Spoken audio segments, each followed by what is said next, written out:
वाहिगुरु जी का खालसा वाहिगुरु जी की फतेह। प्यारी साठ संगत जी, जीअं त तव्हांखे ख़बर आहे असीं 4 मात्रा पढ़ाए चुका आहियूं। अॼु असीं 5वीं मात्रा जी तरफ़ वधंदासीं, जंहिंखे असीं चवंदा आहियूं औंकड़।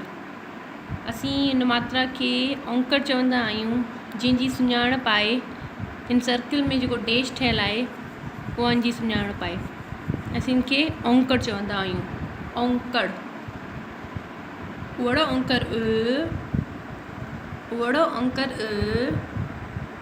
ससे औंकड़ ससे औंकड़ जेको साउंड निकिरे पियो उन साउंड ते गौर कयो त तव्हांखे उच्चारण करण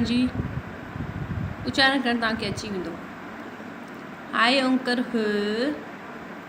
हाय औंकड़ कके औंकड़ खके औंकड़ गगे औंकड़ गगे औंकड़ धगे औंकड़ गंगे औंकड़ चचे औंकड़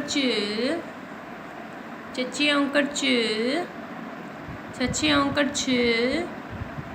छछे औंकड़ जजे औंकड़ जजे औंकड़ जहजे औंकड़ जने औंकड़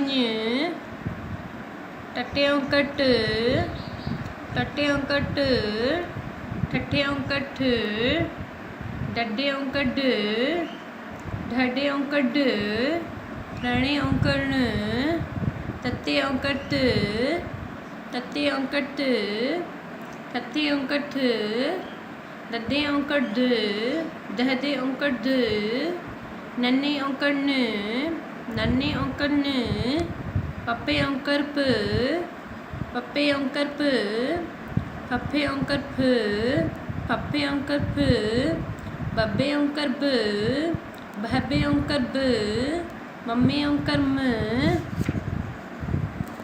जये औंकड़ राड़े औंकड़ लाकड़ औंकड़ ववे औंकड़ रड़े औंकड़ लाकड़ औंकड़ शशि औंकड़ जजे औंकड़ शशि औंकड़ जजे औंकड़ कखे औंकड़ गगे औंकड़ पफे औंकड़